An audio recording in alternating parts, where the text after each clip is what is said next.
Well, kia ora koutou, everyone. Welcome to the September OERC seminar series. It's great to have everyone here. Haven't had one of these for a while, so glad to see you all here, and those of you online as well. So today we've got, we're very fortunate to have Rewiring Aotearoa here to give us a talk today.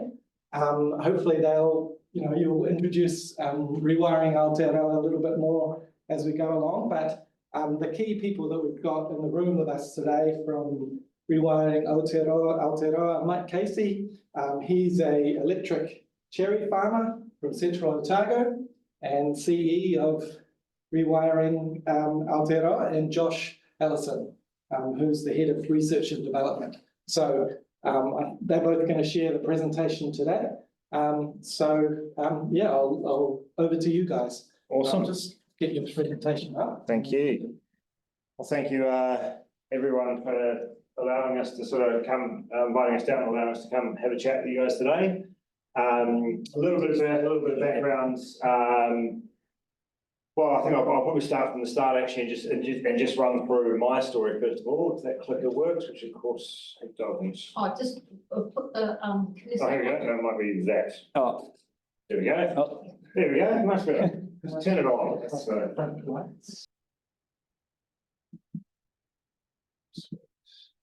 I'm going to start off by sort of explaining my background a little bit, and then also how Rewiring Aotearoa came to be formed.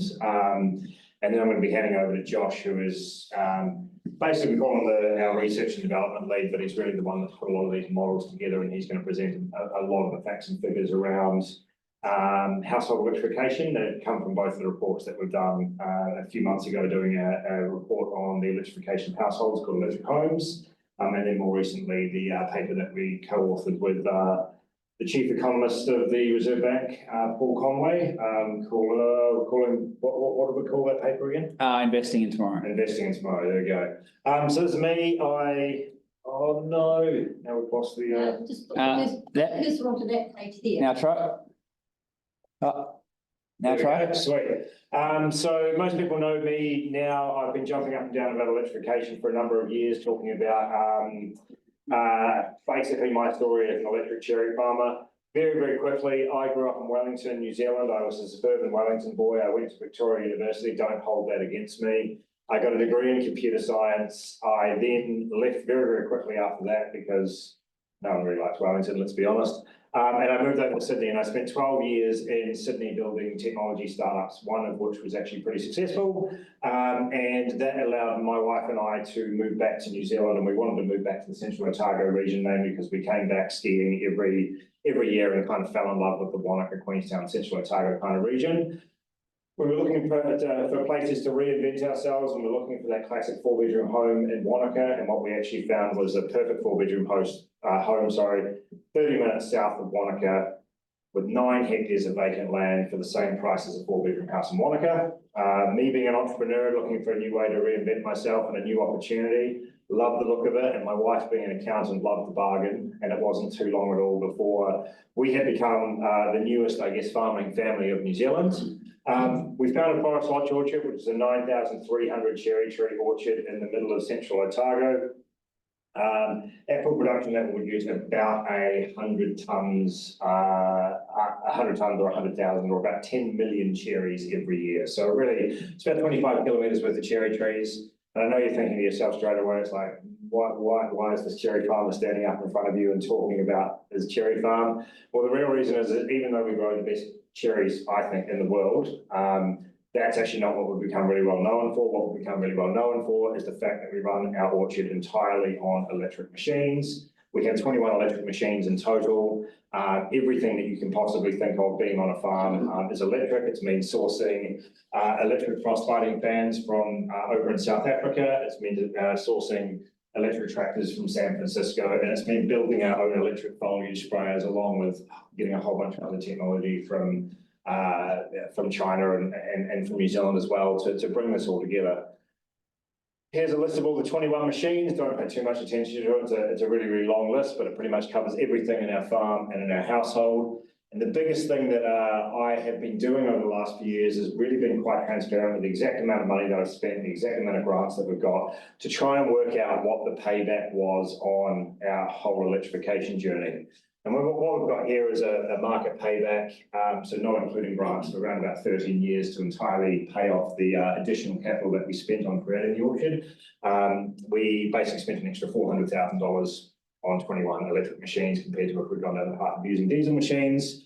But we save about $33,000 a year in energy costs by doing so. So you sort of see how that works out. And with the assistance that we got from ECA and from MPI through the SFFF fund, we managed to get about that down to about 8 years. The interesting thing is that these machines, most of the prices were based on 2020, 2021 prices, and the prices of everything have continued to come down now, which is super exciting. The way that I explain this to farmers is really simple. If we ran a diesel orchard, we would be spending about $53,000 a year on energy costs. By electrifying those 21 machines and running off the New Zealand's national grid, we more than halve that energy cost. And by running off solar and batteries, we've actually got to the point of nearly halving that energy cost again. And the thing that's super exciting in all of this is a new opportunity that's on the horizon for my farm, but this isn't just farms, this is actually also the households of New Zealand. Which is the ability to start earning money through this kit as well. Essentially, I have signed a deal with my local utility company, the same utility company that is here, which is Aurora, to be paid to export power back during the peak periods. By exporting power back, my farm powers about 25 homes during those peak periods, so it takes 25 homes away from that super sort of peaky thing that we see on New Zealand's electricity system. And I'm a firm believer that the more farms and the more households that can begin to do this, the more opportunity is. So there's a big opportunity there to save money on future poles and wires by getting the customers of New Zealand to start participating in the energy system. And on top of that, the other thing that I do is I arbitrage the spot price market now. I have access to batteries. I charge those batteries when power is really, really cheap, or when the sun is out and I'm generating solar, and I actually hold it and wait to export back during those peak periods as well. And to give you an example, last year in July, I bought power at about 5 cents and sold it at about $9 a kilowatt hour. So it gives you an understanding of the opportunity that is available there. This has generated a lot of interest for me. In the last sort of 3 years, we've had about 10,000 people come to the farm. We think it's up to closer to 12,000 that have come to the farm now. And this has mainly been farmers, but also school groups, Rotary groups, community groups, corporates. You name it, we have had pretty much every single type of in New Zealand that come to our farms to have a look at the electrification journey that we've been on. The problem for me being a cherry orchard is these people just kept coming, and they kept coming, and they kept coming. And at the end of it, the one thing that I noticed in all of this, and I think this is a really good opportunity for New Zealand as a whole now, is that by having so many different people come to the farm, we had a whole bunch of different people from different political perspectives, different beliefs around climate, different beliefs around politics. And the one thing that I can basically tell you in all of this is that the one thing that I truly discovered was that everybody loved electric tractors, right? And it doesn't really matter if you are environmentally focused, it doesn't really matter if you're focused more on your own wallet or if you're focused on both. Everyone now gets what they want. I have had situations where I have had people from Extinction Rebellion on my farm on the exact same day as people from Groundswell down in Southland, both chuckling and learning about electrification at the same time. So it's created this awesome opportunity, I think, to sort of bring people together and actually reduce emissions. We've had a huge amount of public interest, a huge amount of press interest. And if anyone who's interested in more of a deep dive into my farm, we were on Country Calendar on the 8th of October last year, which was a really good milestone for someone who's basically been pretending to be a farmer for the last 4 years, to be able to get on that show and experience that. And the feedback from the rural community has been really good because, again, I'm not really there talking about everything that they're doing wrong with the climate. I'm actually just showing them that there's a new way to save money, which has been really quite a good message. And that led me to be invited to join a charity organisation called Rewiring Aotearoa. When we say charity, it's a charity legally, but really what we are is a think-do tank, which is all about figuring out the ways to reduce emissions as fast as we possibly can. And so I want to talk to you very quickly about New Zealand's emissions and the way that we think at Rewiring Aotearoa we should be moving forward as a narrative for New Zealand. And then after that, we'll come in and Josh will explain a bit more about this. This is the way New Zealand traditionally maps its emissions inventory. And as you can see, more than half of our emissions are agricultural emissions. There's a big chunk that's energy, and there's a few other things in there which are waste and so on and so forth. And the problem with this traditional way that we map our emissions, and this isn't just in New Zealand, this is right across the world, of course, is that it's really hard to overlay your lifestyle or your life into these emissions mappings, right? Yes, you use some energy. Yes, you might drink some milk, or you might eat some red meat, or yes, you throw out things. This is what we all do. So how is it that we actually fit into this? And so one of the rewiring things was, how do we remap these emissions to something that's a lot more human? The way that we talk about this is we're not adding more to this. We're not removing any emissions from this. We're simply remapping them to tell a different story. And when you do that, you create two very clear types of emissions, right? Our export trade emissions is how New Zealand makes its money as a trading country. And they're the emissions that are really, really hard for us to talk about because they usually come with excuses around, well, acting on climate is a cost, right? Why would we do this if our trading partners aren't doing this? Oh, New Zealand makes up such a small amount of emissions. Why would we do this and affect, New Zealanders' lifestyles?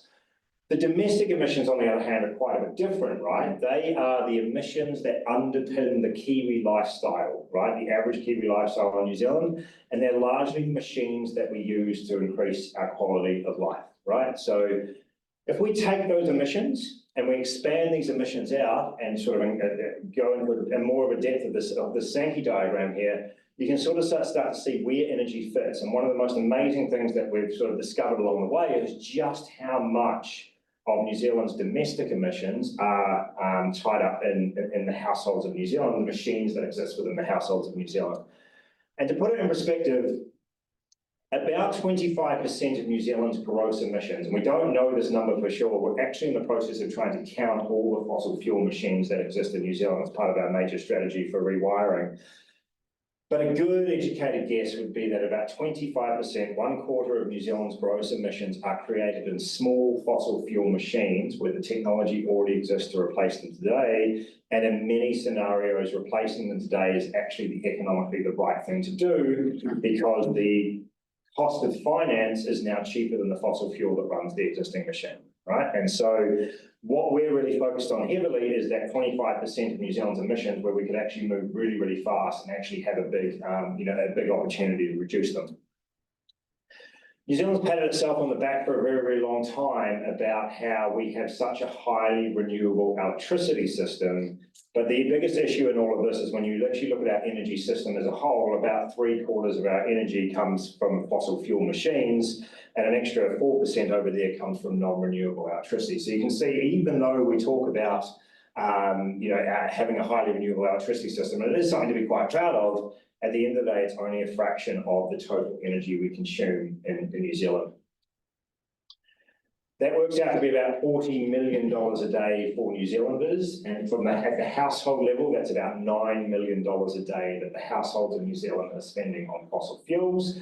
When you think about how inefficient this is, we're essentially buying energy from Saudi Arabia, shipping it all the way to Singapore, refining it in Singapore, shipping it all the way to New Zealand, unloading it in New Zealand, putting it on 300,000 individual truck rolls every year to take it to the pumps of New Zealand.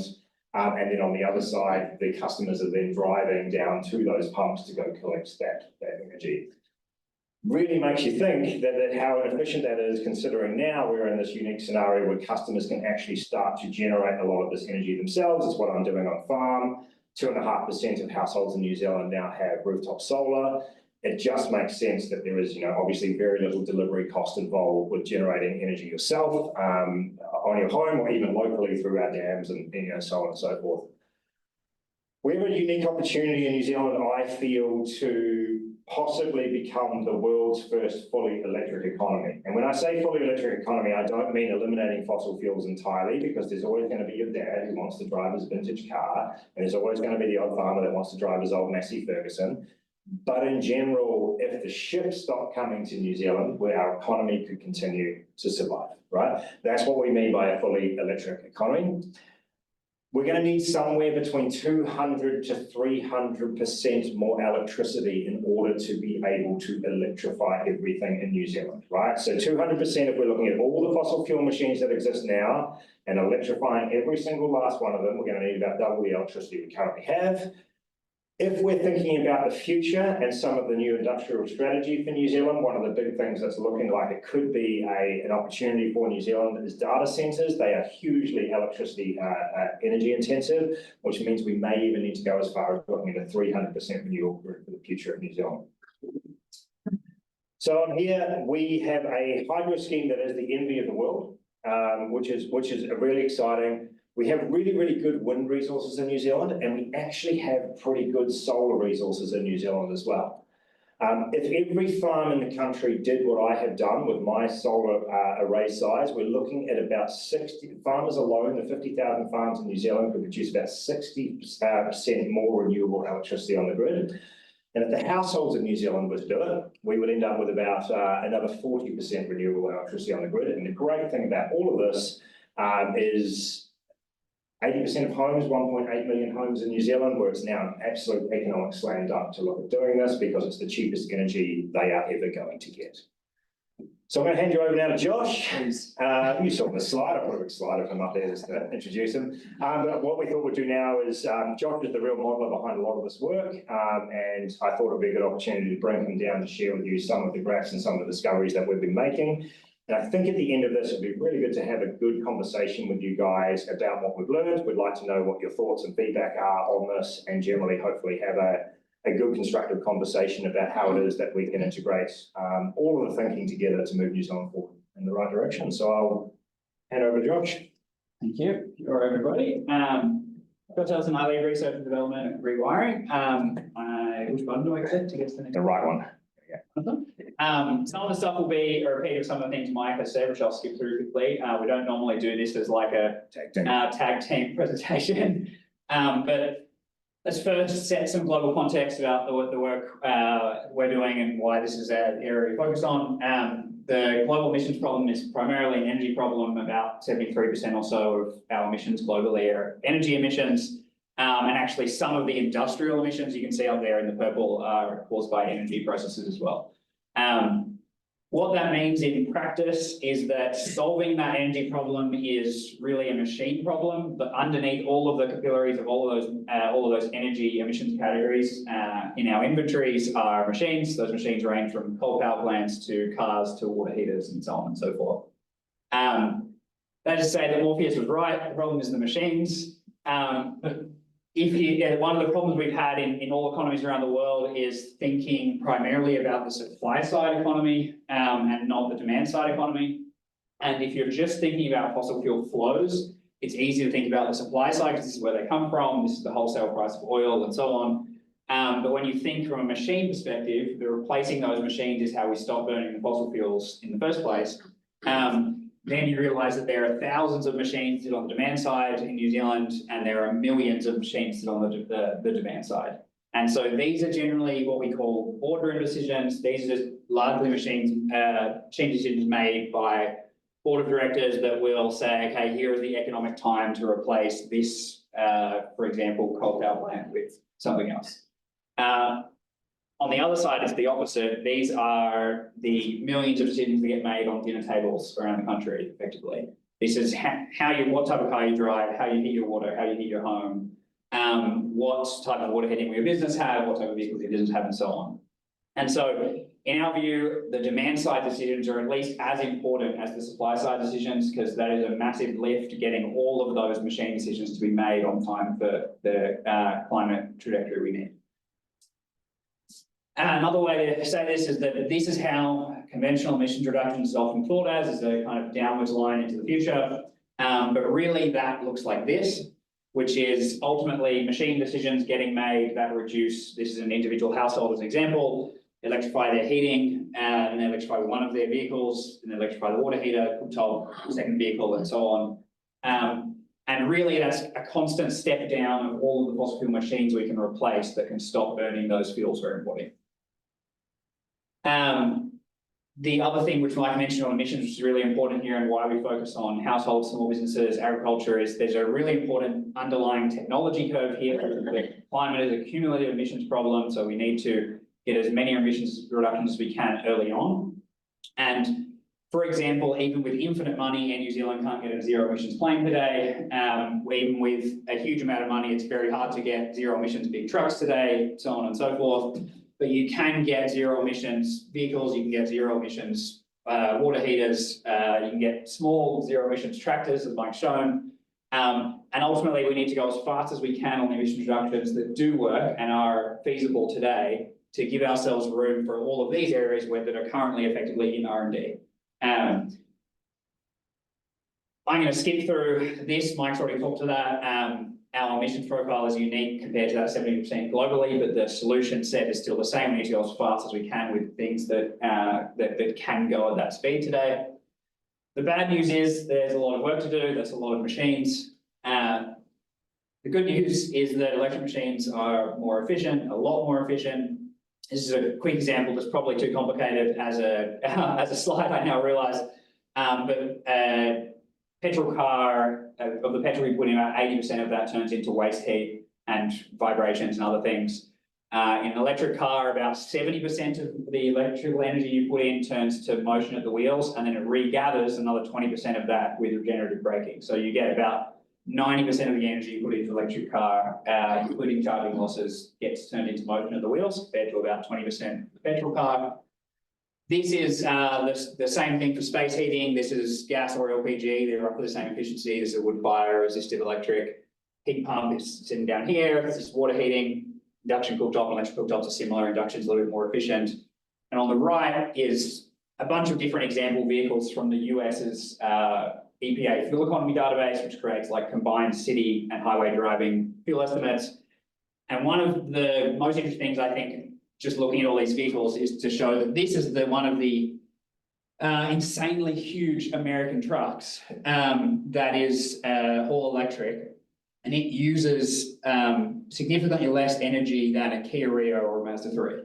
And that is not necessarily recommending we should all go and swap our Kia Rios for massive American pickup trucks, but it's a good example of how big that efficiency gap is. And you can go through vehicle by vehicle, and generally that efficiency is about 4 times more efficient with an electric vehicle. This efficiency is amazing when you look at the full household context. When we conventionally think about efficiency measures, we for about 20 years or so have thought through like how do we make all of our machines consume slightly less energy. And the interesting thing with that we're now realizing with sector coupling of electrification is that vehicle energy will largely become household energy. And this is, for example, 85% of Tesla's charging in Asia Pacific happens at home. And so when you start to look at that and realize this is the household load that will have to be effectively be provided by the grid or provided by electricity in general. And that changes our perspective on efficiency massively, because you can see this is the reduction you get from conventional insulation and ceiling on an average home. It's about 15% reduction in heating and cooling loads. If you go from zero insulation to full insulation, like Melbourne, Victoria estimates that's 45% of heating loads. But the interesting context there is that heating and cooling loads are generally about 1/3 to 50% of a household's energy loads. And so if you then take all of this is a gas fossil fuel house, so if you then say, okay, let's switch that gas heater to a heat pump, switch that gas water heater to a heat pump water heater, cooktop from gas to electric, and then the vehicles from ICE fossil fuel to electric. This is the reduction you get, which is about 70% reduction just from electrification alone, and then you can of course still improve that going forward with continued efficiency going forward from there. Which is largely to say that in many homes there are many more important things like health that should be a priority above saving money and saving energy and emissions. So that's important to note here. But it's an amazing efficiency. We've been looking for efficiency for decades, and electrification is this huge efficiency win that we can get by effectively swapping out machines. The better news is that efficiency combined with the cost of electricity can save us money. This is the 15-year lifetime operational costs and emissions of heating options. This is LPG heating on the South Island. This is gas heating on the North Island. So on as wood fire and so on. As you can see, heat pumps obviously win that battle by a long distance. The same is true of water heating. One of the biggest savings that you get from water heating is maximising the amount of solar consumption in water heating. Effectively, water heat is what we call a thermal battery. You can have your solar heat up the water in the middle of the day for extremely low cost, and then you can have a hot shower later because the water heater is well insulated and keeps that heat in it. And so you can see resistive with solar and heat pump with solar are both the lowest cost. With heat pump with solar, the bills are so low that you're effectively mainly just paying for the upfront cost of the machine. But most New Zealand homes have this option, a resistive water heater on ripple control, and you can see the difference that having solar can make to that existing water heating load. Cooktops the same, I won't go into cooktop in detail, but one, you can see induction is still a bit more expensive than gas over its lifetime, but electric cooktop's already cheaper. But one really important thing to take into account here with gas connections is that these are your proportional fixed bills. So if you have gas, water heating, space heating, and cooktop. In reality, once you've electrified the water heating, the space heating, which as you saw is a slam dunk on the economics and the emissions, then all of your fixed bills go onto your gas cooktop. You're only keeping that for your fixed gas connection for your cooktop, at which point this is much, much higher and the economics are very clearly slammed on there as well. This is the vehicle economics with RUCs included, etc. You can see that from a petrol vehicle, if you just charge your electric vehicle on fast chargers all day, which are tremendously expensive, it's still not quite economic. Over a 15-year lifetime now, if you're charging that car at home or you're charging it off solar, both of those options are now lower cost than buying the average new car that's fossil fuels. That over there. As Mike has mentioned, we're going to need a lot more electricity. This is an example fossil fuel home, and you've seen that this is also in that efficiency chart earlier, but effectively, our fossil fuel homes in the country will need to go from here to about here, which is about a tripling in their electricity. For the average home, it's probably around doubling. Where we get that from is a super important question. Some of the work we did with Paul Conway from the Reserve Bank was effectively looking at the historic energy prices throughout the country and comparing them to the costs of delivered energy with solar and batteries. So you can see here, effectively, every type of energy that a household uses has been rising faster than inflation. We can see and feel this in our energy bills. And you can see this down here is the general CPI inflation line. So actually, for the past few years, electricity hasn't been rising faster than inflation, which is why this goes up and this is still continuing on the same trajectory. But largely speaking, over its history, it's been rising faster than inflation. And if you compare that, this is that same electricity line, but just without the fossil fuel lines plotted on here. This is the cost of solar financed at 5.5%, so financed on your mortgage effectively. And this is the cost of solar, battery, and grid mix, or a realistic mix similar to Mike has, where you finance the solar and the battery and use a portion of the grid. What's really important here is this black line going across, which is a very important comparison point, because as we saw before, the costs have been rising faster or at the pace of inflation. And if you buy solar panels in 2024, you're effectively buying 13 years worth of energy now that will slowly get paid back to you over the lifetime of those panels. So if you effectively pay either the upfront cost and then you can split that over its lifetime, or you finance it and then you're effectively paying the finance cost of repaying that solar over its lifetime. And that fixes your energy costs for all of the portion of energy you can get from that solar. And so this flattens what have been historically quite inflationary energy costs for homes. If you combine a battery, the battery is the same thing. Battery might have a 15-year lifetime, and effectively you're fixing your cost of storage over those 15 years. And so this enables you to effectively use less of the inflating grid electricity. You still need some, definitely, and more of the electricity which you're buying at a flat price from the day you purchase. This is the predicted cost of the solar and battery mix. This is the predicted cost of solar, just from the learning rates and economies of scale that we're getting all over the world. This is that same line. If when, for example, you need to purchase a new battery or another home decides to electrify them, those costs are getting lower and lower, and we compare that to electricity prices, which are getting higher and higher. One way to look at this, which is a fun way that's drawn up, is that this is effectively the electricity system as we know it today. The generation is about 17 cents on average now for a lot of it's a rolling 24-month average of wholesale prices that from the EMI. Transmission costs are about 2 cents, distribution costs are about 10 cents, then retail and metering and things are about another 6 cents or so. All of that comes together to be about 35 cents a kilowatt hour for your total electricity cost, or about 26 cents for your volume rate. So that's excluding the fixed cost, fixed daily charge you pay to be connected to the network. So it's important to separate those two things out.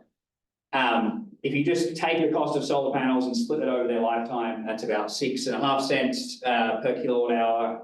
If you account for the finance cost of that and the cost of capital of buying those solar panels, 5.5%, that's about 12.7 cents or so a kilowatt hour. And so perhaps the most important message from here is that these costs, so your distribution, your transmission, your retail markup, your metering, etc., those costs alone exceed the costs of the rooftop solar. And the reason that's important is even if aliens came and dropped a magic power plant which generated energy for free, it would still arrive at homes at a higher cost than rooftop solar, which is quite a tremendous position to be in. For context, Australia currently installs solar for half this cost, for a total cost of about 5 to 6 cents per kilowatt hour delivered, including financing, and about 2.8 cents just if you just split the cost. So that's a tremendous position to be in. It also means things like, for example, solar farms can't, even though they're more efficient than rooftop solar because they track the sun and their economies of scale and so on, they still deliver rooftop solar energy at a higher cost than rooftop solar can, because they have to interact with all of this in the middle when they generate over there. The national opportunities, the paper we just most recently released. So this is taking those household numbers which you've seen and estimating all of the residential machines that are in the country, what that might look like if we go for ambitious electrification across the nation. So very quickly, this is the energy productivity win we effectively get. So you combine the efficiency with the cost.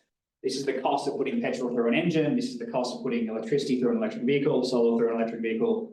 And you can see where the efficiency combines with the price to ultimately give you a much more productive energy usage. So you get the same result, same kilometres driven in this case. It's 100 kilometres, cost per 100 kilometres. And the same for heating. This is water heating, so same amount of water heated, but you're getting much more energy productivity. You're heating that same amount of water for a much, much lower operational cost. If you combine everything in a home, so that also includes all the other things in the home that are already electric, your lights, your refrigerator, your TV, charging your laptop, all of that combines into these two lines. This is a fossil fuel home, the average of gas and LPG from South Island, North Island. These are the bills excluding RUCs, which will be in the next graph. These are what you turn your bills into from an operational perspective. So this is before you go into the upfront cost, which we'll have in a moment. But you can see that's quite an amazing cost of living win if you can drop all of those costs in the home down to that as far as an ongoing cost is concerned. This next chart includes all of the upfront costs and the interest on those upfront costs if you're financing it. And so you can see this is also with the RUCs there. And so you can see you effectively lock this in at it's still inflating a little bit because the grid price is inflating, you're still using some grid electricity, but you lower the amount of price increase going forward compared to the fossil fuel home, which is continuing to rise as fossil fuel prices rise faster than inflation. If we do this across the country, these are example adoptions. So one way of looking at this is effectively when a machine dies at the end of its life. These machines, vehicles, appliances roughly last between 10 and 20 years. So if we replace these things at the end of life, after about 15 years of life or so, and then we install rooftop solar and batteries on these two curves like this, You can see that replacement rate would theoretically get us on track to get to zero emissions residentially by 2040. Because all these costs are going down, this is also a really important point to make. The cost of solar, batteries, EVs going down is not magic. These are economies of scale we've seen in the Ford Model T in 1909, as well as the economies of scale we're seeing in solar now and electric vehicles now, which is that more of them we make, the better we get at making them, and the lower cost they end up being delivered for. This is the result of that from a yearly economics perspective. This is how much extra capital we would have to spend per year as a nation to effectively buy these more expensive EVs than petrol cars, while they're more expensive, to buy solar and batteries that weren't previously part of the existing household cost. And these are the operational savings that you get from making those capital decisions. So that's the net capex difference. These green bars are the net OPEX difference, and the black area there is effectively the yearly savings. And so that is about $3.2 billion a year of net savings by 2030 and about $10.7 billion a year by 2040.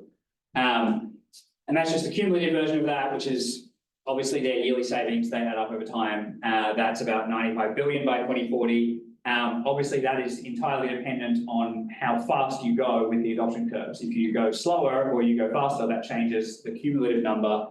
But the final number is roughly the same. Even if you go slower or faster, it's effectively the difference between how many fossil fuels are you burning and swapping them out. So if it took us 10 years longer, or if we did it 5 years shorter, the end number, which I don't know if I can go back on this, but the end number still ends up around there, because ultimately it's just the difference in fossil fuel burning versus electricity. I'd like to end on New Zealand has already led the world on this. This is the first electric house in the world, which is quite an amazing feat. Second ever public streetlights in Reefton. Second ever transmission line in the world, which hopefully we hike out and find one day soon. The world's first wet steam geothermal electricity, and world's first fully electric cherry orchard. And we've got hopefully more world firsts on the way, working with a lot of different organisations to try and help them be the world first in their area. So I want to leave you with, we can lead the world again, and I hope we do. Awesome. And let's do heaps of questions, and yeah, as tough questions as you like. We love tough questions. Okay, great, thank you very much. So yeah, we'll start in here, Jen. Yeah, kia ora, I'm Jen Purdy. I'm a National Energy Modeller. We're meeting up with you next, yeah? Yes, yeah, Awesome. yeah. Cool. So, I mean, obviously for a National Energy Modeller, none of the numbers are that surprising to me, but what I need to know is how the hell do we make it happen? That's the big thing, and supply chains as well. Yep, nice. That's a great question. The how do we make it happen is exactly what the part of this report which we didn't present was about, which is primarily finance access. So one really good way of thinking about it is that we're effectively swapping fossil fuels for finance, because historically we buy cheap machines and then they have expensive operational costs, which are fossil fuels, which we can't avoid. And that's a good way of thinking about, for example, buying a gas water heater. You're really buying the gas water heater plus 15 years of gas you're going to be forced into buying. And ultimately, with an electric machine, the upfront cost is higher, but the operational costs are much lower. So if you can finance the upfront costs, then you can ultimately have a ongoing operational cost, which is combined capex and opex, which is lower than the fossil fuel opex. You had another question. Supply chain. So the supply chain stuff is super interesting. I've recently been just working with a couple of guys on this to try and figure out how we create some New Zealand narrative around actual New Zealand numbers. Example I can give you right now is if you look at electrifying every single car in New Zealand, we would be importing about 750,000 tonnes of metals, obviously metals that exist in batteries, in total to do that, or 3.1 million tonnes of fossil fuels a year. So you can see, like, with the status quo that we've already got, we're bringing so much more matter into New Zealand than we would with an electric one. So there's a lot of complexities to figure out in supply chains, but I feel like this one actually will end up potentially being simpler. I mean, sort of more, I'm aware of those numbers. I'm more about how do we get hold of enough stuff Yep. When globally there's massive competition for these things. Yeah, that's true. And that's a really good point as well also on supply side, which is really interesting because you can't, for example, my colleague was recently saying that first wind turbine you can get out of Vesta is like 2031 or something. And so that's a long way, whereas, you can put rooftop solar on in 2 weeks if you want to. And so there's not as much of that process, but more to answer your very big question on supply chains. One of the things we were looking at in this recent paper is like what part of the supply chains are going to be the bottleneck that we want to avoid. And the supply of the actual stuff is less of a worry than effectively the installation labor to install all that stuff. And so because we're a really small we're a price taker, internationally, and for example, you have the US, et cetera, bringing in tariffs on Chinese EVs and so on and so forth. That effectively means they will likely flow to places like this, where we'll still happily take those things without doubling their price with those tariffs. And so and then as far as like global supply of solar panels and global supply of batteries and things like that, we're such a small kind of market that we're kind of like compared to some of the other global economies, such a tiny amount that it's not really a worry that they'll be out there for us. One of the reasons for that is also that we're likely to be going early in the transition. We have the opportunity to go pretty much first in the world, and we've been wondering before we did these 2 most recent pieces of work. I built a model in Australia for Australia's kind of economic tipping point for residential electrification. And it looked like Australia was first in the world. And then I was looking at New Zealand, and I was like, wonder what this would be. And it looks like New Zealand is actually probably ahead of Australia even though their solar prices are half ours. Because we pay so much more for fossil fuels. Yeah, we pay so much more for fossil fuels is the primary reason for that. And so I think it's less personally, I'm less worried about the actual things being able to get here, but I'm more worried about we need a lot more electricians and we need a lot more installation workforce. So that's going to be interesting in strategic training, that sort of side of it. You mentioned Australia and rooftop solar. They have a number of subsidies or loan schemes, I understand. You can put it on you take out a loan for 7 years or something, and you pay a minimum amount, but you pay most of the loan back when you sell your house, which technically has high value because it's got all this energy associated. Why aren't we doing things like that here? There's a lot of roofs. There's a lot of roofs in New Zealand. I've done some quick sums, and there's easily gigawatts. Yeah. Sitting on there. We totally should. One of the things we're working on is trying to build those big those finance products that ultimately every home has access to. And as you alluded to, that's the biggest kind of problem in that effectively you have the conventional, and my colleague says it perhaps in the best way, is that he can go and get a 50 grand loan to go on a holiday or something like that, but getting a loan to buy solar that will save him more money than the solar costs is still as hard as getting the loan to go on a holiday. And so we need to change that dynamic because that obviously doesn't really make much sense from a financial lending perspective. But it's really a matter of how do we get access to every single home to be able to make that decision and say, well, if finance solar is cheaper than the electricity I buy, I want to at least maximize the amount of that. But they need access to a loan over the lifetime of the panels, which is the warranty is normally 25 to 30 years. Because otherwise you then have a cost of, even over 7 years, you have a cost of living hit up front to then save later.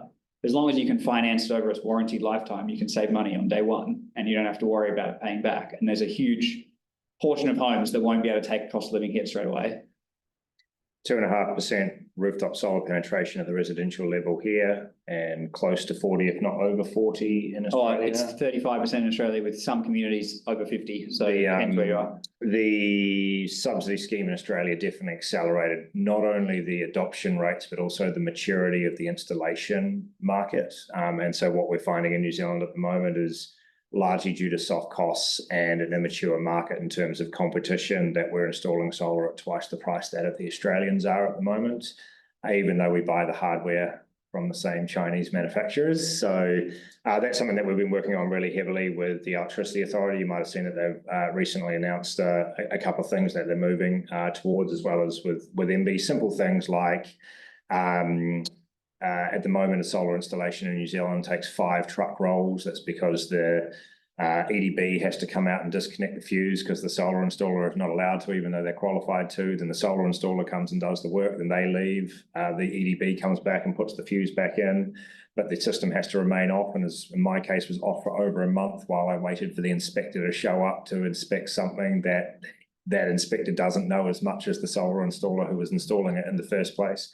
And so Australia done a lot of work to tidy that side of things up as well. And part of what we're focused on is just the efficiency of that. And that's just not just solar panels, that's hot water heat pump installations, that's all of the things. Turns out a lot of these problems that exist are the same problems that are existing for the fast chargers and the charging installations for EVs in cities, is that the people who are installing the chargers are not allowed to actually do anything on the network. And so again, it causes problems, and whittling that down, it appears it's largely just a liability issue of who's at fault if, and there's no training that's been put in place where an EDB says, once you've done 3 days worth of training on our network, you're a certified person to act on that network. So there's very simple things like that we need to resolve as well, that the subsidy scheme really helped with. I'll just add, I know you've got your question, I'll just add one thing to that, which is that I think the biggest win out of Australia's subsidy scheme was not the subsidy scheme, but the training certification scheme that came out of it.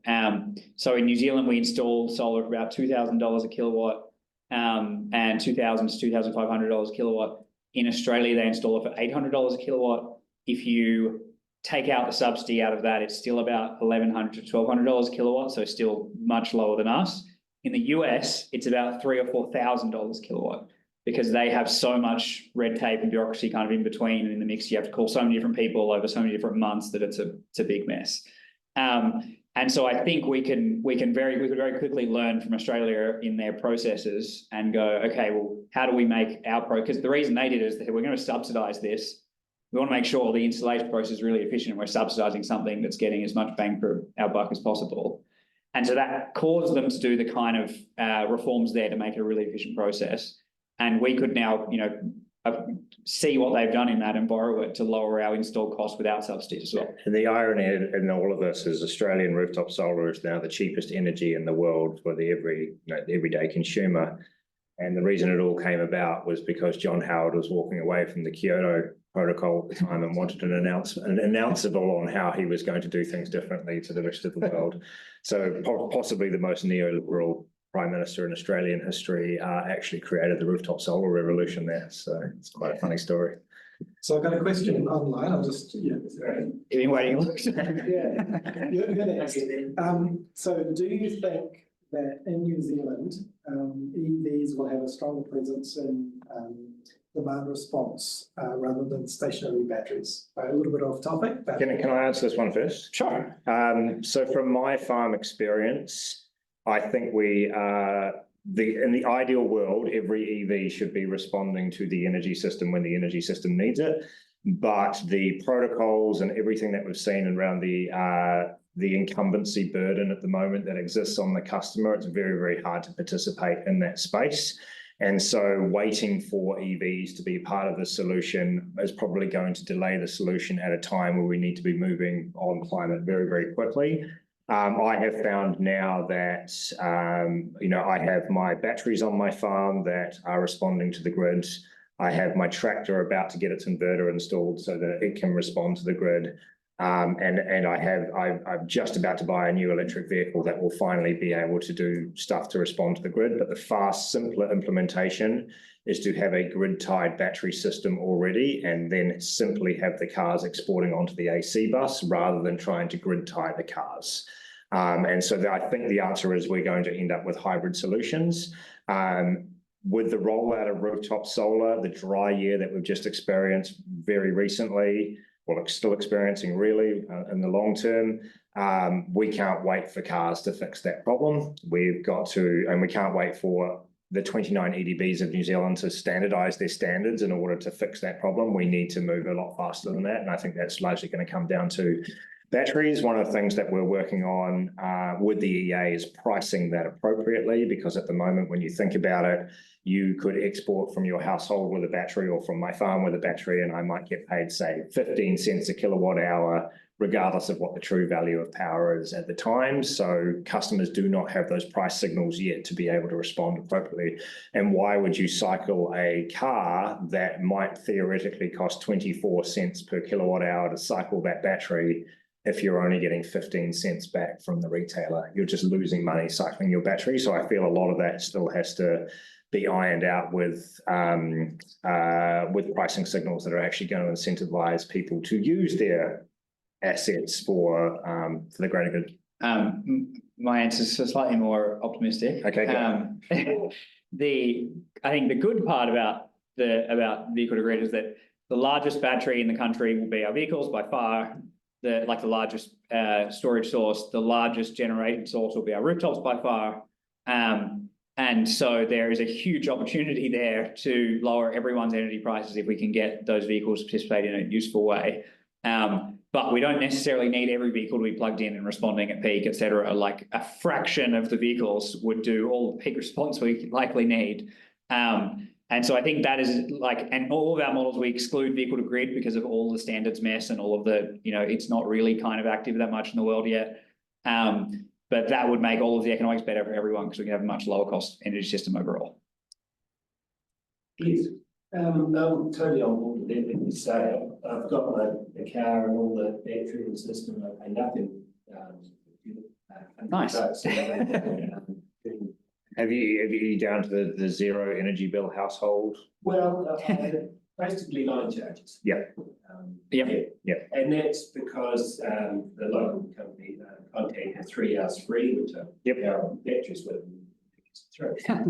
But with that, I've been trying to tell people like you are, the savings that are out there and motivate people to do something. And there's pretty much empathy amongst most people. And I think the problem seem to me is they don't see savings as an investment.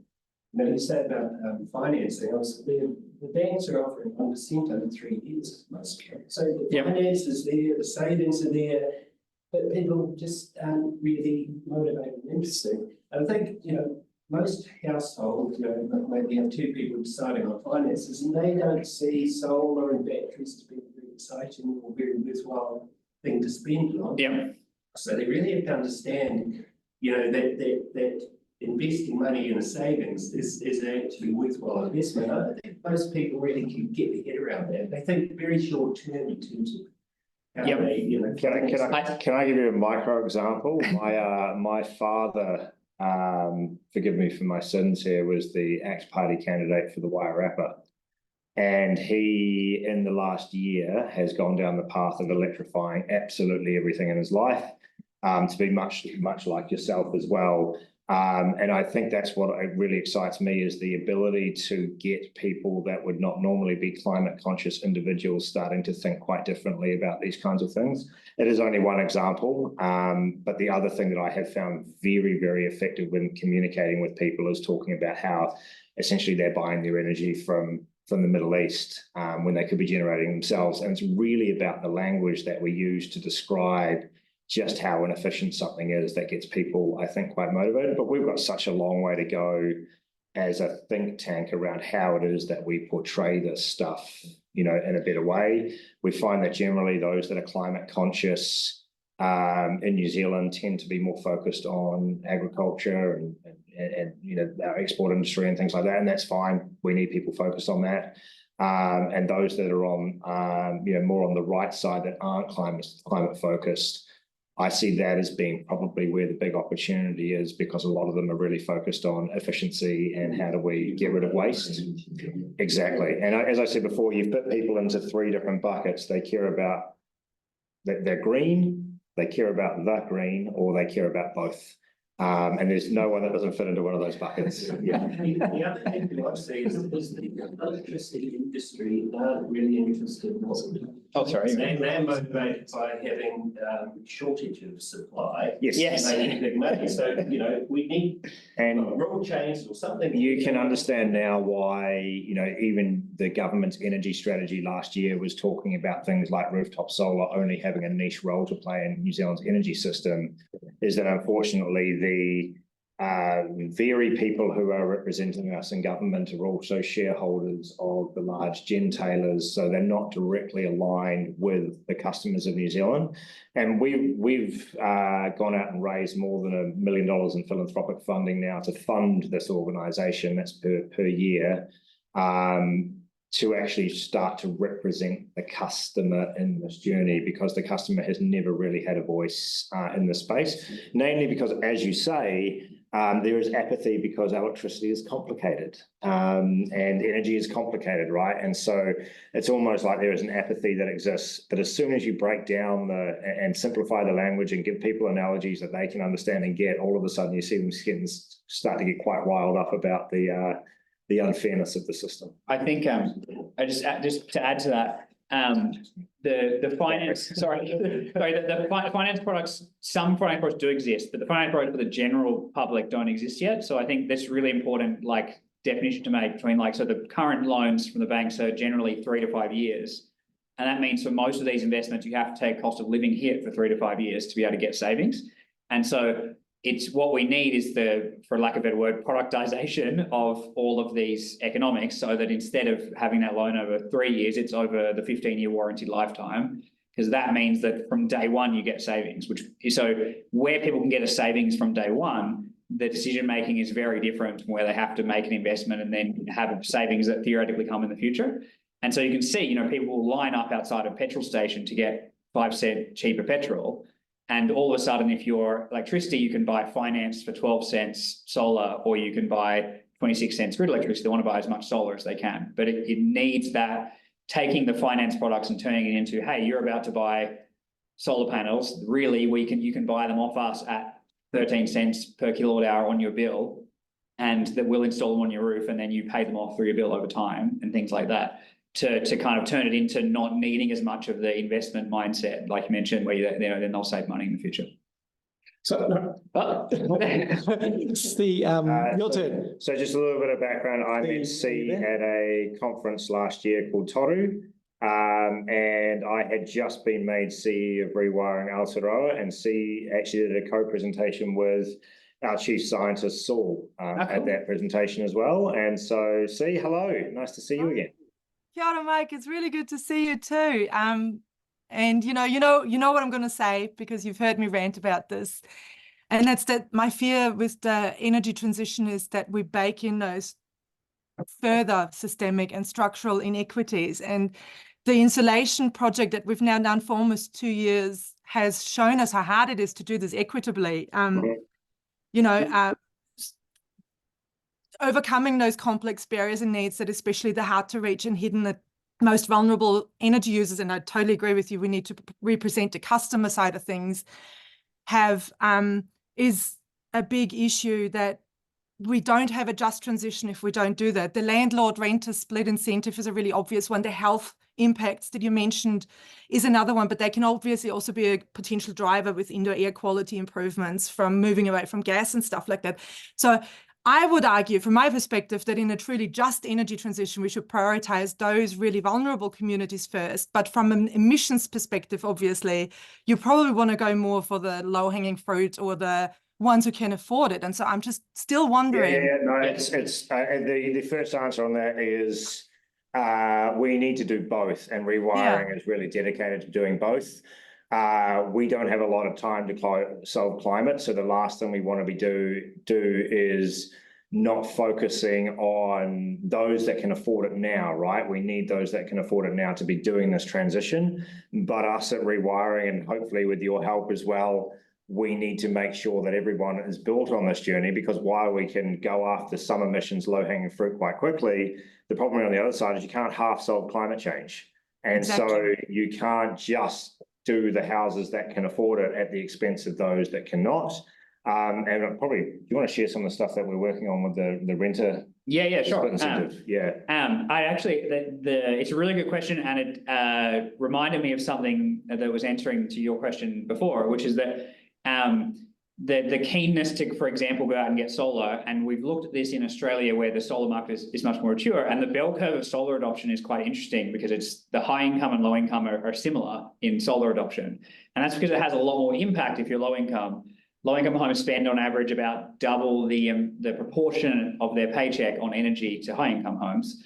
And so where it can have the most impact is for low-income homes, not the high-income homes. But obviously that's a really good example of where you need finance access, where you need to solve the landlord-tenant split incentive. So as I mentioned, we're on the way down here, we're actually discussing two different projects that are on financing, and one of them is on figuring out a way to do renter landlord financing of solar that effectively can be transferred between renters and landlords. Because from a very simple perspective, financed solar is 12 cents kilowatt hour, your electricity is 26 cents kilowatt hour. Like every home should be able to have access to that. It's just a question of how you manage the various relationships. The landlord owns the roof, but if their tenant is better able to repay their rent because they're saving money and the property is more desirable because it has lower bills, it's a win for them, but they need to give permission for the roof. And the tenant needs an environment where they aren't owning the solar panels because they might want to move out in 2 years and things like that. So there's this, what we kind of refer to as the facilitation problem, in that economically it works, technically it works, but you need a bunch of facilitation in the middle, which is what the projects, like two of the projects we're currently working on is how to build out that facilitation so that even if you own your home and you have low income, which is actually a surprisingly higher amount of people that have ownership in their home, but they don't have high income, how do you get access to the finance that the bank may not give you otherwise? And then if you're renting your home and low income, how do you get access to finance of something that's actually not your responsibility to replace or put on? Rooftop solar is a good example. And the reason this project we're working on, for example, is focused at the front on rooftop solar is because if you have rooftop solar in a home, then ultimately it becomes very silly to ever put a gas water heater in that home when that gas water heater dies. And so we really refer to that as the landlord is going to make the decision of what appliance they replace with. And, possibly we could have in the future, okay, when you're replacing a gas appliance, you should replace it in rental properties with an electric one because it's lower cost and better for the home, better for the environment. But that's a harder thing to get to than if that's the clear economic thing to do for the landlord as well, then it's a lot easier to get it done for the tenant. But I just want to say that is one of the biggest questions we think about every day at Rewiring. We spent 3 hours driving down from Cromwell today and spent 2.5 hours talking about this exact issue. Oh man, we should get back together, Mike, sometime. We should. It'll be really I fun. hope that was an electric car. Yeah. But what It was. I just like to, I think I'll bring this session to a close because we're on 2 p.m. and that's when we said we'd stop. So I'm sure the discussion is going to continue.